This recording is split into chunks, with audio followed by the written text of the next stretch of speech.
ప్రకాశం జిల్లా అద్దంకిలో దర్శి డీఎస్పీ బాలమురళీకృష్ణ గంజాయి ఇతర మత్తు పదార్థాలకు యువత దూరంగా ఉండాలని సూచించారు. మత్తు పదార్థాల వల్ల శారీరక మానసిక ఆరోగ్యంతో పాటు కుటుంబం సమాజంపై కూడా తీవ్ర ప్రభావం పడుతుందని అన్నారు. డ్రగ్స్ నిర్మూలనకు ప్రత్యేక చర్యలు చేపడుతున్నామని, గంజాయి విక్రయం, కొనుగోలు, రవాణా చేసిన వారిపై కఠిన చర్యలు తీసుకుంటామని హెచ్చరించారు. అనుమానాస్పద సమాచారం ఉంటే వెంటనే పోలీసులకు తెలియజేయాలని ప్రజలను కోరారు. ఇటీవల జరిగేటువంటి ఈ పరిణామాల్లో చాలామంది అంటే కొందరు ఈ యొక్క గంజాయికి అలవాటు పడుతున్నారు, మత్తు పదార్థాలకు అలవాటు పడుతున్నారు అనే దాంట్లో ఉన్నారండి.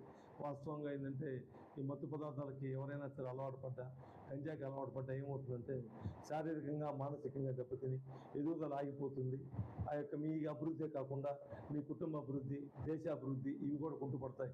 దయవుంచి ఎవరు కూడా ఈ యొక్క మత్తు పదార్థాలకు బానిస కాకూడదు, ఈ యొక్క గంజా వాటిని దగ్గరికి రానియకూడదు. డ్రగ్స్ వద్దు బ్రో అనేటువంటిది మన యొక్క స్టేట్ గవర్నమెంట్ ఒక ఇదిగా పెట్టుకొని ముందుకెళ్తూ ఉంది. ఈగల్ డిపార్ట్మెంట్ కూడా ఉంది.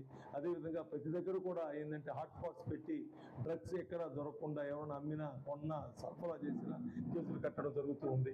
కాబట్టి ప్రతి ఒక్కరు కూడా ఏంటంటే డ్రగ్స్ వ్యతిరేకంగా ప్రచారం చేయాలి. డ్రగ్స్ అమ్ముతున్నట్లు కానీ సేవిస్తున్నట్లు కానీ మీ దృష్టికి వస్తే ఖచ్చితంగా పోలీసు వారికి తెలియపరచాలి. తగిన చర్య తీసుకుంటాము. అదేవిధంగా వచ్చేందంటే డ్రగ్స్ వద్దు బ్రో